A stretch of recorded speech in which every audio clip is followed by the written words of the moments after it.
Hello students, welcome to the question and answer session of growing plants.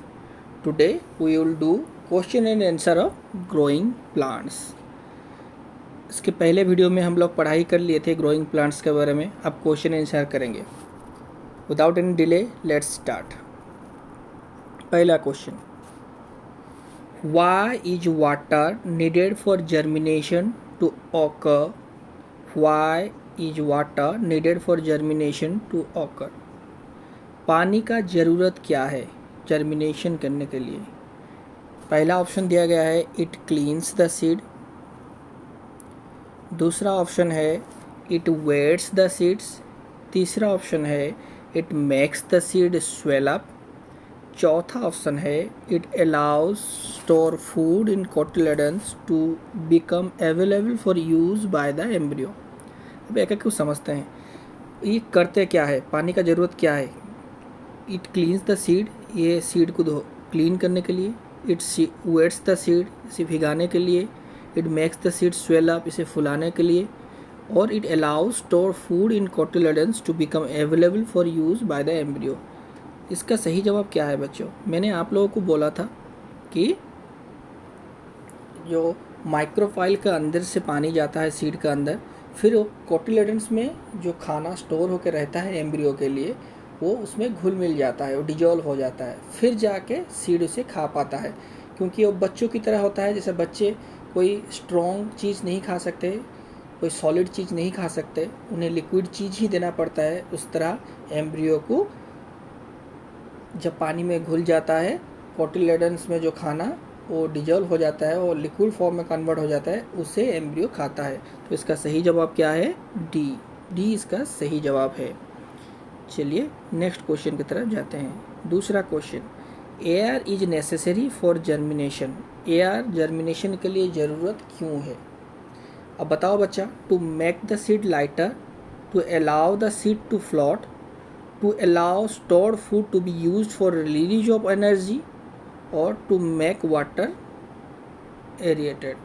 इसका आपको सही answer क्या लगता है बच्चों, बताइए.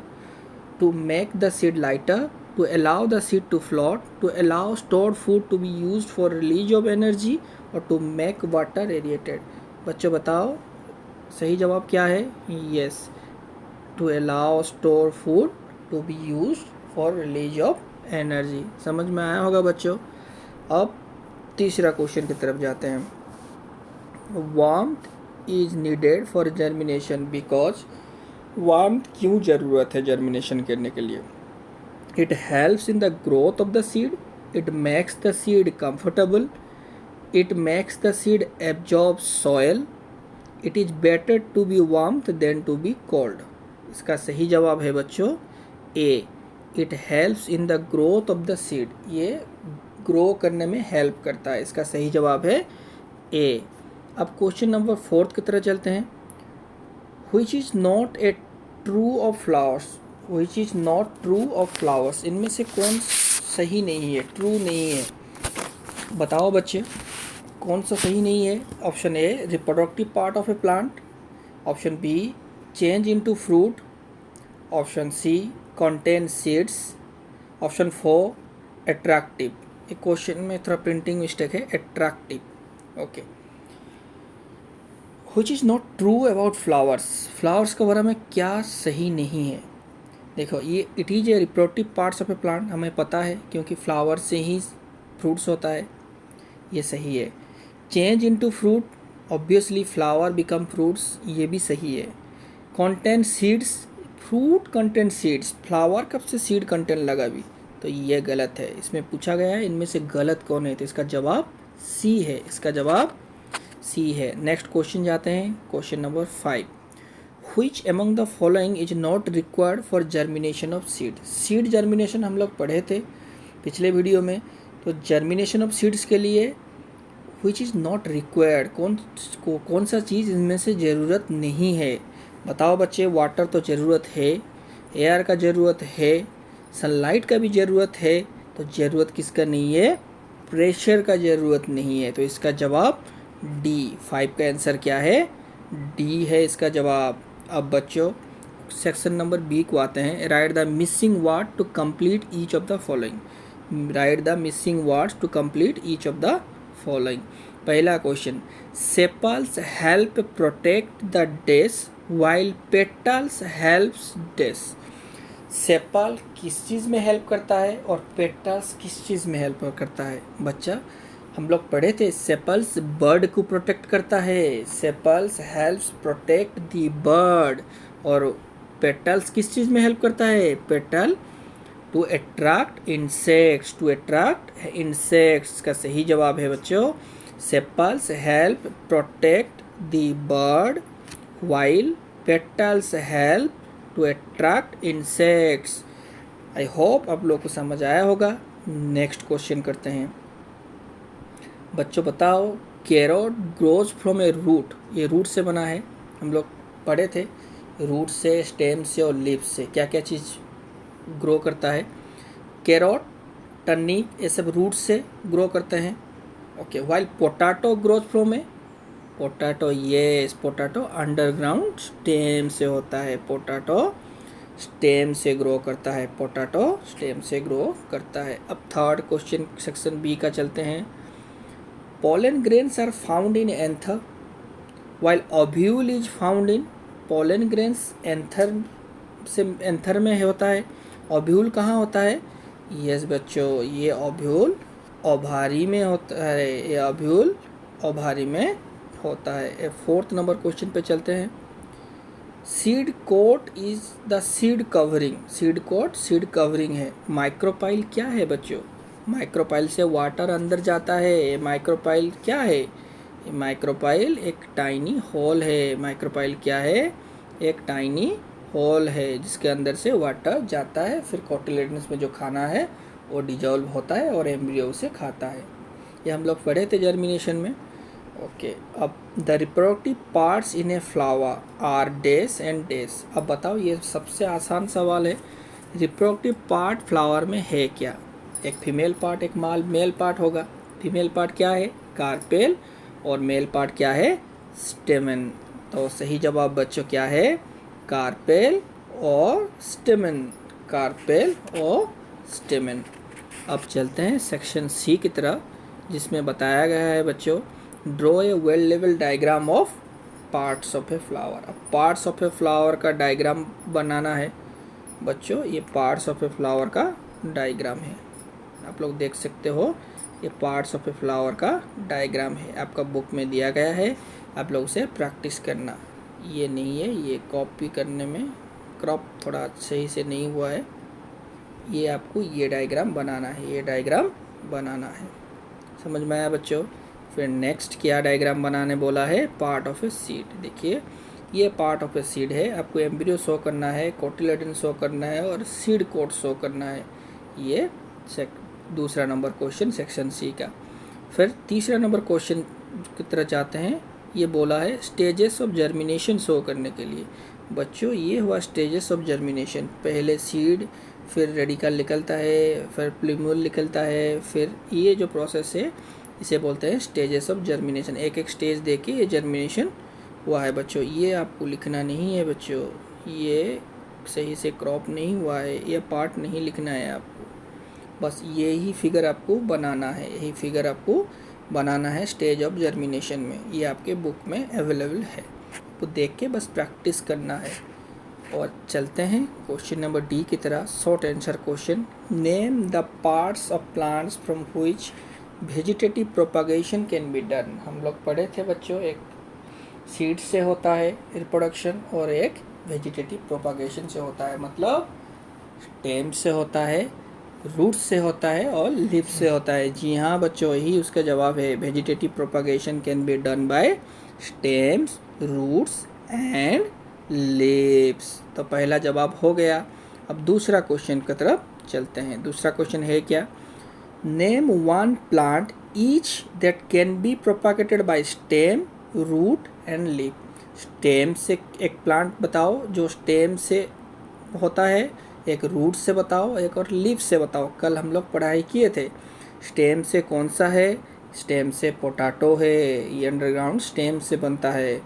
और रूट से कैरोट हो गया, टर्निप हो गया, ये सब रूट से होते हैं। और लीफ से ब्रायोफाइलियम होता है, तो जवाब आप लोग को मिला बच्चों, स्टेम से पोटैटो होता है, और आप रूट से कैरोट होता है, और लीफ से ब्रायोफाइलियम होता है। जवाब समझ में आया बच्चों? सॉरी। अब number 3 question, what is the function of stamen and carpel in a flower? हम लोग पता है स्टेमेन मेल पार्ट है और कार्पेल फीमेल पार्ट है। इनका काम क्या है? फूलों में इनका काम क्या है? As we know that the stamens are male reproductive structures that produce pollen. इसमें पोलन ग्रेन्स होता है स्टेमेन्स में। The carpel are female reproductive structure that produce egg cells and protect a developing baby plant or embryo. The three main parts of carpel are stigma, style and ovary. The stigma is where pollination occurs. बस आपको इतना ही लिखना है, इससे ज़्यादा लिखना नहीं है, बिकॉज ये शॉर्ट आंसर क्वेश्चन है। क्वेश्चन नंबर 3 ख़त्म हो गया। अब लॉन्ग आंसर क्वेश्चन की तरफ चलते हैं। ई सेक्शन का पहला क्वेश्चन है, define pollination, name the different agents that help in pollination. Pollination क्या है? कल हम लोग पढ़े थे पॉलिनेशन क्या है, आज उसे जवाब में लिखेंगे, और डिफरेंट एजेंट्स भी कल पढ़े थे, उसे भी लिखेंगे।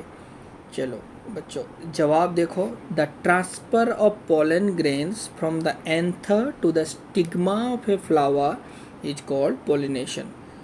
पोलन ग्रेन्स एंथर से निकल के स्टिग्मा तक पहुंचने को पॉलिनेशन बोलते हैं। एजेंट्स क्या है? ये विंड से हो सकता है, वाटर से हो सकता है, एनिमल से हो सकता है, बर्ड से हो सकता है, इंसेक्ट से हो सकता है। These are the agents. पहला नंबर का जवाब हो गया बच्चों। घबराओ मत बच्चों, आप पोज करके जवाब लिख सकते हो, और मैं आखिर में मेरा खुद का नंबर दे दूंगा। आप मुझे मेरा व्हाट्सअप नंबर में कांटेक्ट कर सकते हो, मैं आपको वर्ड फॉर्मेट में या PDF फॉर्मेट में जवाब भी दे दूंगा। अगर आप लोग को ये हेल्पफुल लगे तो लाइक और सब्सक्राइब बटन ज़रूर दबा देना, और जितना दोस्तों में हो सके उसे ज़रूर शेयर करना। चलो दूसरा क्वेश्चन पे जाते हैं। Why seeds need to be dispersed? Seeds disperse होना ज़रूरी क्यों है बच्चों? गौर से ध्यान से देखो बच्चों। Dispersal of seed is very important for the survival of plant species. If plants grow too closely together they have to compete for light, water and nutrients from the soil.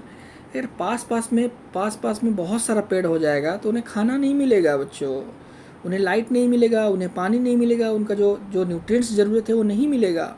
Seed dispersal allows plants to spread out from a wide area and avoid competing with one another for the same resources. जो nutrients, light, water, जो तीनों चीज़ ज़रूरत है उनके लिए वो fight नहीं होगा अगर डिस्पर्सल हो जाएगा तो। समझ में आया बच्चों? अब क्वेश्चन नंबर 3 पे चलते हैं। List 6 sound agricultural practices to ensure a good crop. अच्छा फसल होने के लिए क्या क्या प्रोसेस करना चाहिए, कौन सा प्रैक्टिस करना चाहिए, ये हम लोग 7 प्रोसेस के बारे में पढ़े थे। ये टिलिंग करना चाहिए सॉइल को, फिर फर्टिलाइज़र अप्लाई करना चाहिए, अच्छा से सोइंग सीड्स करना चाहिए, फिर इरिगेशन करना चाहिए, क्रॉप प्रोटेक्शन करना चाहिए। बस यही इसका जवाब है बच्चों। नेक्स्ट क्वेश्चन जाते हैं। What is the role of weedicides, pesticides and fertilisers? Okay, weedicides किसे बोलते हैं? अनवांटेड प्लांटेड, कल पढ़े थे अनडिजायरेबल प्लांट्स, अनवांटेड प्लांट्स। तो वीडिसाइड्स क्या होता है? उन्हें निकालने के लिए वीडिसाइड्स यूज करते हैं। वीडिसाइड्स है क्या? The function of weedicide is that the function of weedicide,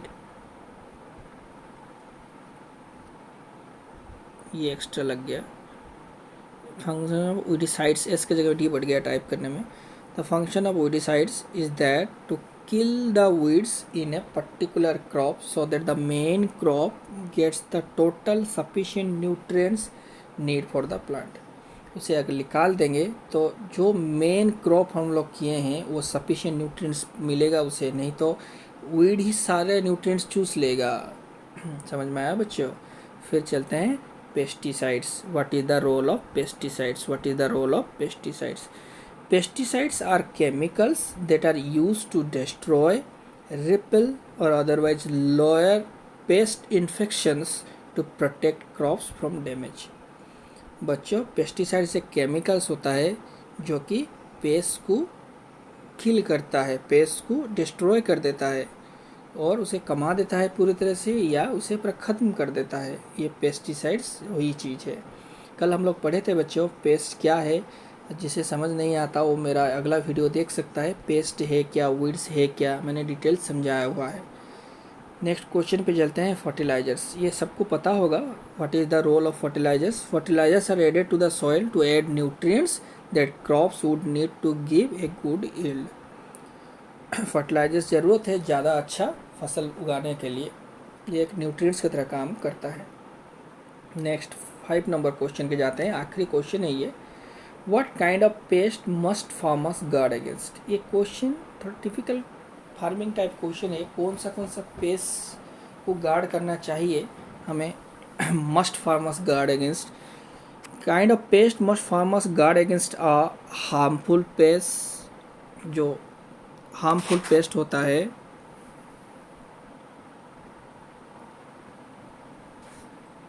ये दो बार टाइप हो गया है बच्चों, ये नहीं है।